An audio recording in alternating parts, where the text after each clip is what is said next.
छठ पूजा व्रत 4 दिनों का है और इसका पहला दिन नहाए खाए है, जो कि 25 अक्टूबर को है। छठ पूजा के पहले दिन भक्त नमक का सेवन नहीं करते। व्रत करने वाला व्यक्ति स्नान के बाद नए कपड़े पहनता है। इस दिन लौकी की सब्जी और चावल बनाए जाते हैं। पूजा के बाद प्रसाद रूप में लौकी की सब्जी और चावल खाते हैं। छठ पूजा व्रत का दूसरा दिन खरना होता है।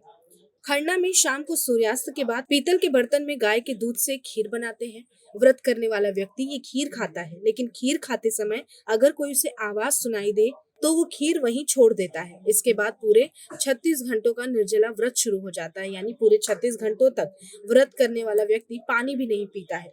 तीसरे दिन यानी छठ पूजा, इस दिन शाम को सूर्य को अर्घ दिया जाता है। इस दिन सुबह से व्रत करने वाला व्यक्ति निराहार और निर्जल रहता है। प्रसाद में ठेकुआ बनता है। शाम को सूर्य की पूजा करने के बाद भी रात में व्रत करने वाला निर्जल यानी बिना पानी के ही रहता है। चौथे दिन यानी सप्तमी तिथि की सुबह उगते सूर्य को अर्घ देने के बाद ही व्रत पूरा होता है। अब सवाल है कि छठी मैया है कौन? मार्कंडेय पुराण में बताया गया है कि सृष्टि की रचना करने वाली देवी प्रकृति ने अपने आप को 6 भागों में बांटा था। प्रकृति देवी का जो छठा भाग था वो सबसे महत्वपूर्ण माना जाता है। माँ के छठे स्वरूप को सर्वश्रेष्ठ मातृ देवी के रूप में जानते हैं, जो कि ब्रह्मा जी की मानस पुत्री हैं। मार्कंडेय पुराण में बताया गया कि इनके छठे अंश को छठी मैया के नाम से जाना गया है। ऐसी मान्यता है कि छठी मैया को सूर्य देव की बहन भी माना गया। इसी वजह से छठ के इस पर्व पर छठी मैया और सूर्य देव दोनों की पूजा की जाती है। ऐसा कहा जाता है कि जब किसी नवजात बच्चे का जन्म होता है तो उसके बाद 6 महीने तक छठी मैया उनके पास रहती हैं और बच्चों की रक्षा करती हैं।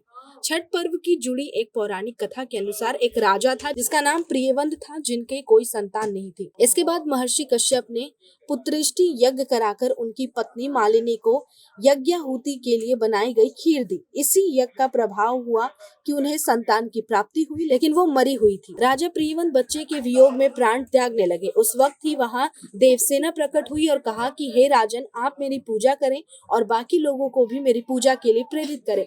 संतान की इच्छा रखकर राजा ने देवी षष्ठी का व्रत किया, जिसके प्रभाव से उन्हें संतान की प्राप्ति हुई। तभी से संतान की कामना के लिए छठ पूजा की जाने लगी। छठ पर्व को लेकर एक और कथा प्रचलित है।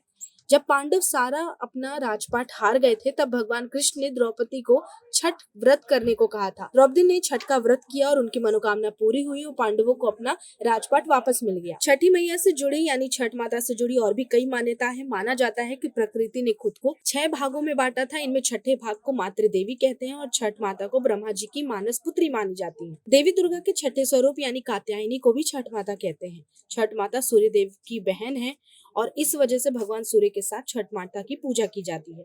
छठ माता संतान की रक्षा करने वाली देवी मानी जाती है। इस कारण संतान के सौभाग्य, लंबी उम्र और अच्छे स्वास्थ्य की कामना से छठ पूजा का व्रत किया जाता है। एक अन्य मान्यता ये है कि बिहार में देवी सीता, कुंती और द्रौपदी ने भी छठ पूजा का व्रत किया था और व्रत के प्रभाव से ही इनके जीवन के सभी कष्ट दूर हो गए थे।